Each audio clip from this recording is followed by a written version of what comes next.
Hi, good morning. Good morning. Thank you so much for speaking with me today. I listened to your keynote this morning at the Africa Health Conference, and I think you made some really salient points that many people are thinking, but usually aren't able to speak on. You emphasized the need to dismantle Africa's dependency on foreign aid. And of course, given the current climate, that's a huge conversation that's been happening in the public discourse. What are the most immediate steps African nations can take to start shifting towards self-sustaining health financing? Dependency should be transitioned away from that to partnership, to more equitable partnership, less of a one-sided value proposition. Now, there's no question that international aid, foreign aid, does provide optimized competencies on the continent in a number of dimensions by way of vaccines, by way of drugs. That does bring value to the African people. The question is the value systemic and is it sustainable? And the dependency equation limits the sustainability, and therefore it is time overdue for the African governments and people and organizations to embrace the need to develop internal competencies in the healthcare industry. And this is not flipping off a light switch. You can't do that. This is a multi-decade process, but it has to start with the intent. It has to start with understanding how to develop a strategy, understand who the critical stakeholders need to be that will help to execute on that strategy. And a large part of this is going to have to be an accountability matrix and an involvement of the in-country governments to take responsibility of what their obligation should be, is to seek to provide a platform that provides better health outcomes for their people. Another thing you said in your presentation is that Africa is not a monolith. So where on the continent do you see progress in this respect?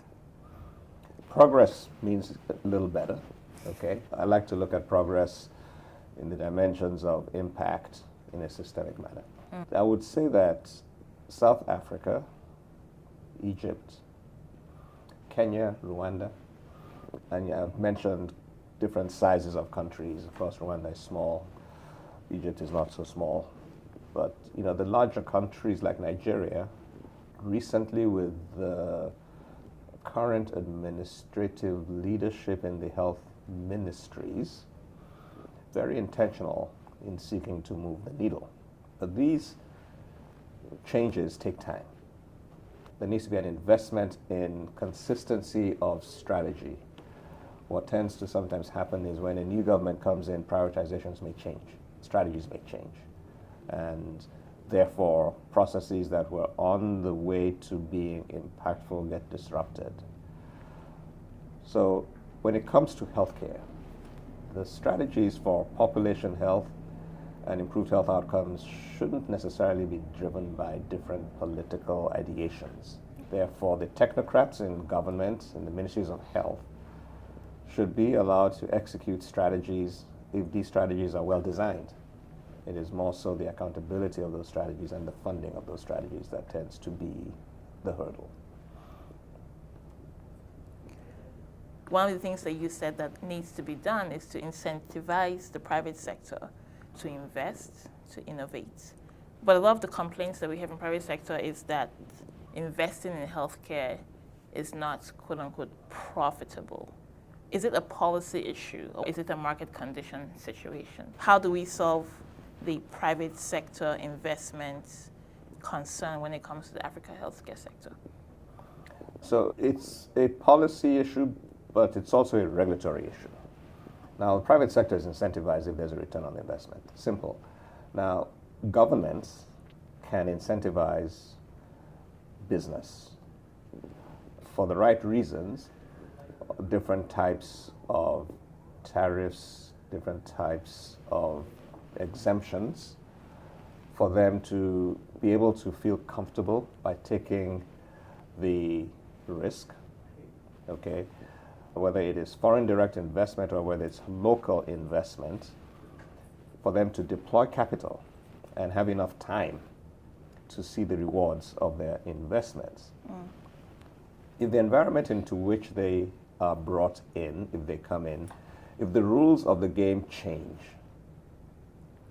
then private organizations are reticent to come in because there's an unpredictability that is out of their control. So I'm talking about governance stability. It's government's role to incentivize businesses to come in, but to give them a level playing field so that they can actually recoup their ROI.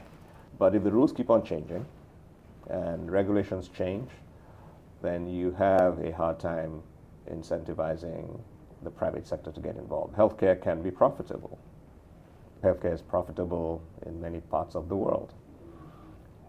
But where it is profitable is usually where there's a combination of ecosystem leader stakeholders, government, as well as the private sector. For example, pharmaceutical manufacturing. It's a decades-long investment by way of infrastructure, by way of technology, by way of human capital. And if you have a local company that builds a plant in a particular place in continent, in country, and the government then decides that the location of that plant is desirable to be for different type of development, completely disrupts the progress. And this has happened before. You know, these things are 20-year investments, and it's a long game. And a responsible and forward-thinking government does understand that it's a long game, understands also that the execution of the strategy may not be within the lifetime of the initial enablers in government, which speaks to the culture of governance in the country. Is there an understanding that strategic initiatives that are well thought out, that are systemic, that are of value to people, not to a person in government, should be sustained through successive governments? Of course, they can be tinkered and customized as is relevant, but not to be abolished. So I'm glad that you brought up this role of government, because both in the question of dependence on foreign aid and in this question of private sector investment, the common factor is what the government decides or chooses to do, which brings to this issue of political will. I've heard different leaders say that the issue in Africa is an issue of leadership, that political will is the thing that has to be fixed before we can do anything else. Is that your understanding? Is strengthening the African governance system the priority for the next generation? It's one priority. I think there are a number of things. If not many African countries, the context of a health industry doesn't even exist. Okay. An industry creates value chains that are integrated and work together, okay, in a synergistic manner. Many Africans and African countries do not understand the need to invest in healthcare. There's a perception that it's a cost item, which it can be if it is driven through a poorly managed strategy. So the strategy is one issue. Then second is healthcare can be very expensive. So therefore there has to be a plan for funding. And there are pretty much a number of options. One is governmental funding. What is the scope of government's responsibility? One model that works is for governments to provide some degree of basic healthcare coverage for everybody. And the question is, what is the basic healthcare coverage? Now, one doesn't really need to reinvent the wheel because there are several models out there. But basic healthcare coverage should include access for physical examinations annually, preventive care, and health literacy. Investing in primary care to avoid the downstream impacts of complex medical conditions that are very expensive and may not even be able to be managed within the environment. So it's a combination of the policy as to how do you stand up competencies that drive preventive care and primary care so that there's early diagnosis of disease and there's early treatment. And who's responsible for access for that? That is the easiest way for government to play, is provide the basic needs, not necessarily to cover sophisticated tertiary care until the government's allocation of GDP could be proportionate to the tertiary needs. So if government takes that responsibility of providing access through insurance, through a very clearly understood portfolio of expectations, and then you have academic medical centers that will provide a higher level of care. But then the private sector comes in. The private sector can play in primary care, they can play in secondary care, they can play in tertiary care. Now, it's very important to talk about this in the context of impact, because you can have the private sector building hospitals that are focused on driving quality care, and that quality care has to be policed by regulation. So the government's role is to regulate licensing for all physicians and standards of care, whether in private or public sector. Some standardization of costs and revenue as well. But the private sector will have some difficulty scaling across an entire country. And it is not necessarily the responsibility for the private sector to provide healthcare for a country. Right. But it's a combination of public, private, and yes, international development funds as well. But it's got to be a healthy balance of all. But what really drives the outcome is the government and the strategy. You've mentioned strategy several times. What prevents governments from developing good strategy? Well, actually, governments actually have good strategies because they have ministries of health. I guess your question really is why don't they execute it? Yeah. Oftentimes, the strategies are not executed because they aren't funded. You know, the ability to execute requires funding. It requires building primary care centers in a very organized manner in all geopolitical zones. Sometimes there may be more resource allocation in different geopolitical zones. The human capital, there needs to be an investment in that, and the medical education comes into that, and this medical education starts way before medical school. It starts in high school. Science, technology, mathematics, and all that. The government has a role in setting the policy, the strategy. The missing piece has been the execution. Now, like I said, funding is one part of the missing piece. And then there's also the issue of indiscipline and on one hand, and on the other hand, corruption. That funds that are allocated to healthcare oftentimes are not dispensed towards the end solution. I'm a health advocate, right? A lot of advocates are talking about how do we make sure we have better healthcare in our countries. I worked in Nigeria, so I heard that conversation. And I'm trying to pinpoint, where do we start? What is the priority, if you had to prioritize?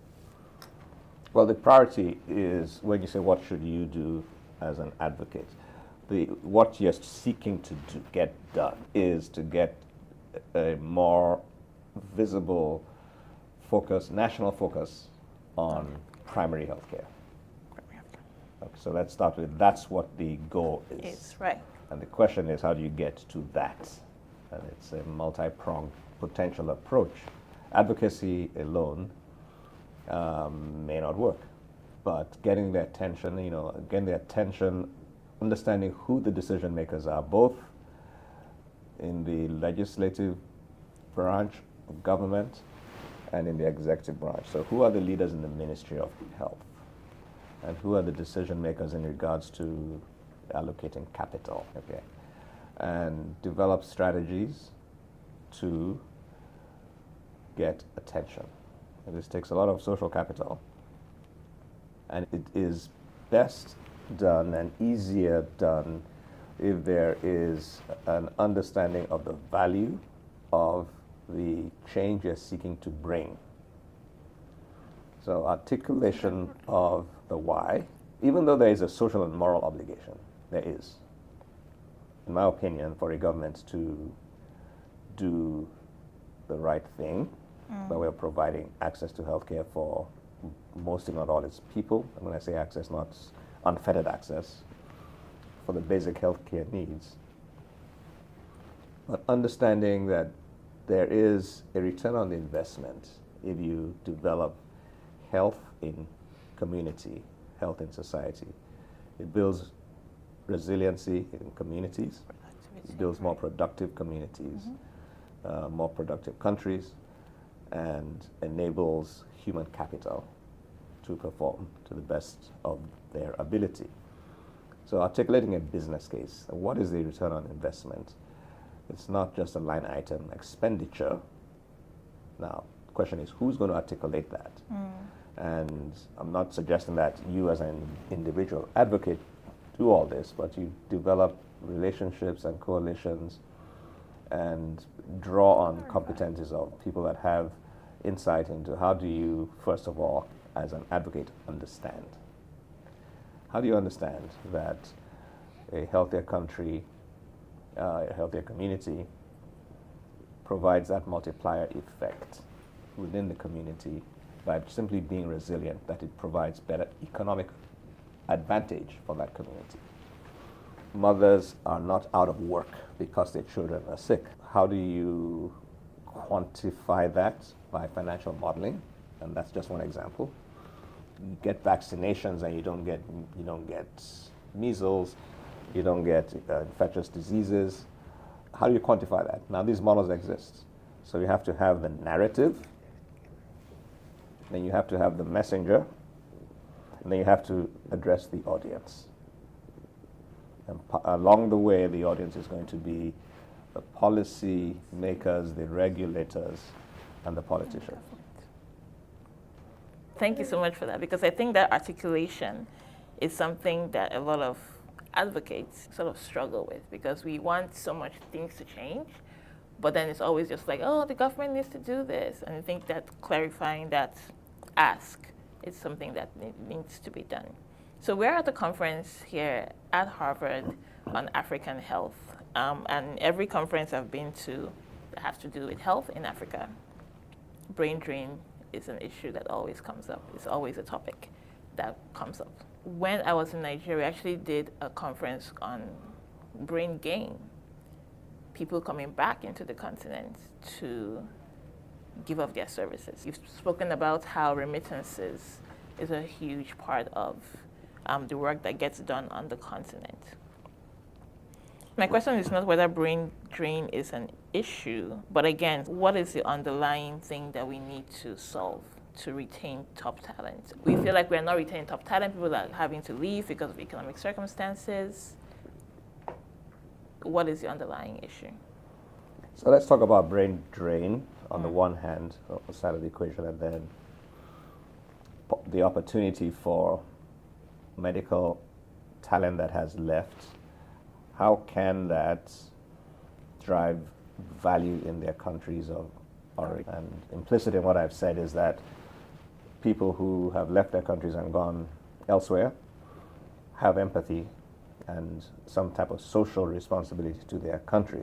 Most people do, but not all. And home is where you make it. These are individual choices.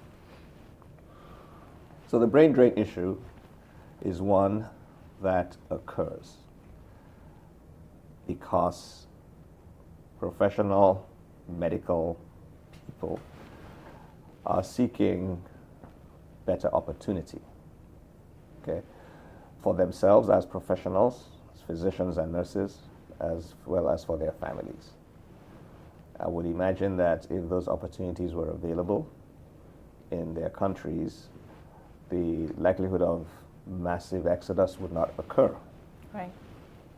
The brain drain is as a consequence of an inability for people exiting countries, an inability of those countries to drive value. I keep on saying value in many dimensions for these professionals. For example, higher education, professional satisfaction, the ability to actually practice their trade in a manner that is satisfactory, and in the absence of infrastructural support, in the absence of other trained workforce partnerships, it can become very frustrating. And oh, by the way, there are other countries that are asking you to come and are inserting you into ecosystems that are more efficient, that provides professional satisfaction as well as more economic stability for yourself and your family. So that is the genesis. There's nothing obscure about that. Part of the paradox is the following, that many African countries, and Nigeria in particular, has trained a whole host of doctors for almost nothing. When I say medical students, heavily subsidized. So it is a slap in the face for a government to train its people for next to nothing, and then people leave in hordes. What should be done about it? There should be some compact. There should be some realistic compact that is understood that we are training you at a heavily subsidized cost to treat our people. That is a regulatory issue that has not been executed well. That's a failure of government, in that governments have not been able to hold its medical students and postgraduate students accountable for an understanding of expectation. Sometimes there's really no conversational compact at all. So that's an opportunity. But even if that compact was honored, if the environment was not conducive, you still have a problem. Physicians and nurses leave to get more training, and then they may start careers abroad. And after 20 years of practicing, there is a refocus from these trained professionals who have practiced their art. They want to give back. Giving back sometimes is hard. It's sometimes hard to give back, even though you want to give back. So the power of the diaspora needs to be understood. It actually is understood, but there's sometimes some jealousy and some resentment around it that obscures developing very rewarding partnerships that engage the diaspora and encourage them to come back, if for periods of time, or even to relocate permanently, incentives to do so. But an expectation may not be practical if the incentive is not realistic.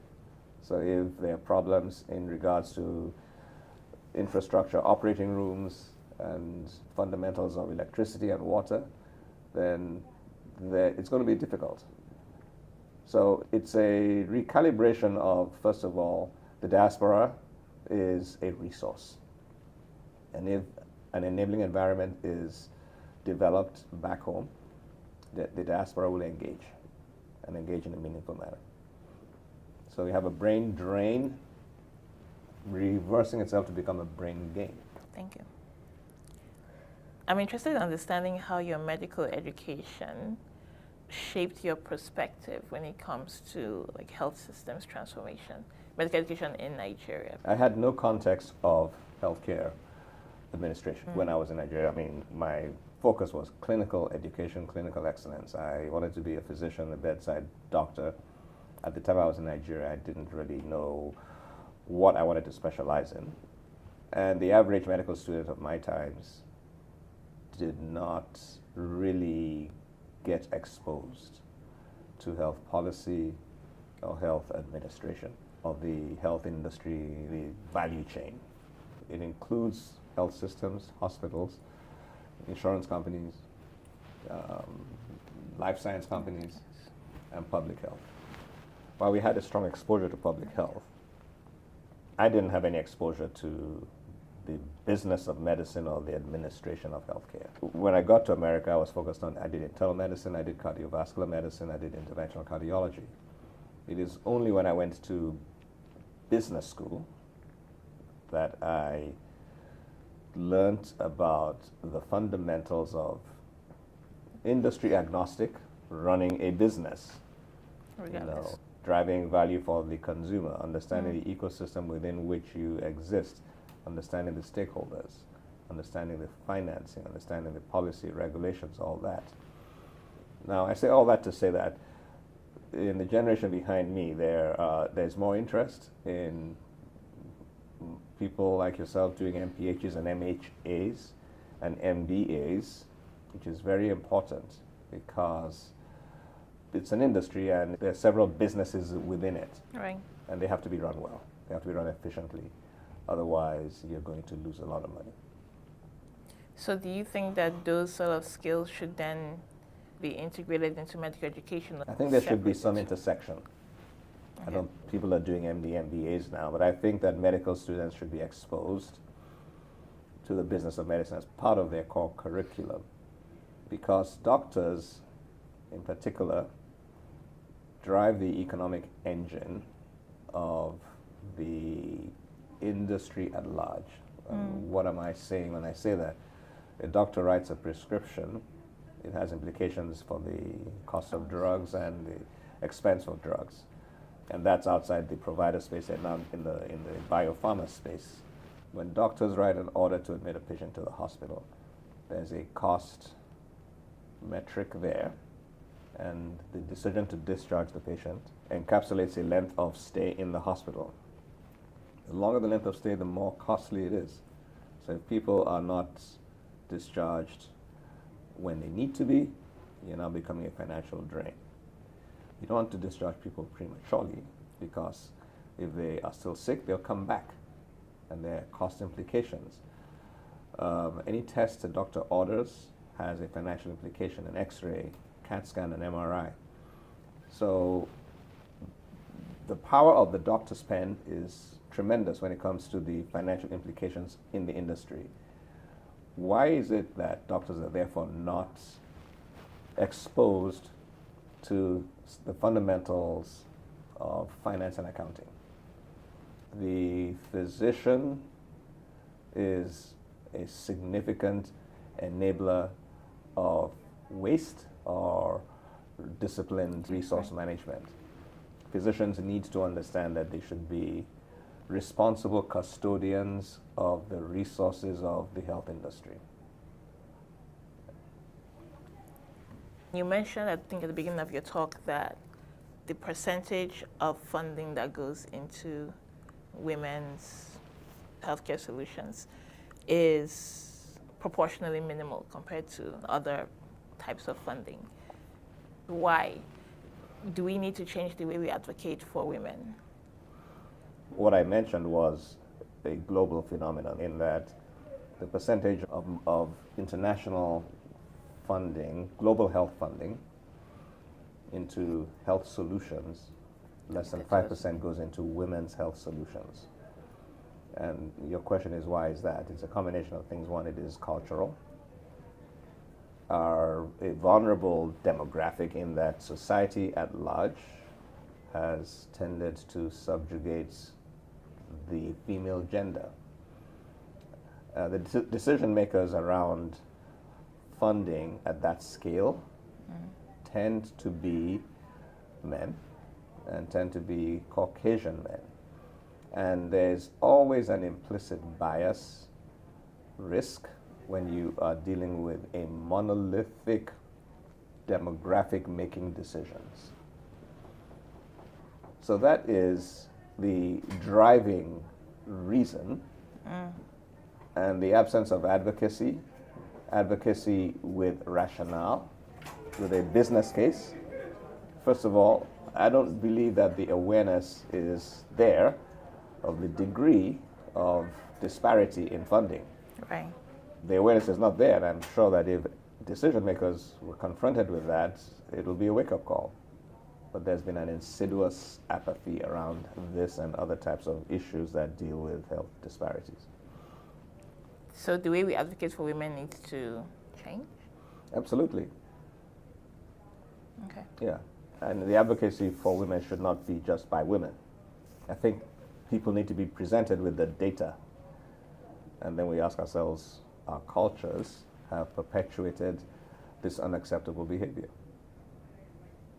Thank you. I've taken a lot of your time. I just have one question to ask you about your advice for the next generation. If you had to articulate the legacy that you want to leave for the next generation to pick up on, what would that legacy be? What do you want the generations coming after you, like us, to take from your life, your story, and how we do the work that we're going to do?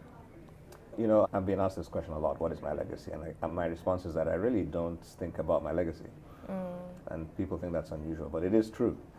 But I will say that I have tried to live my life with integrity and with empathy and with fairness.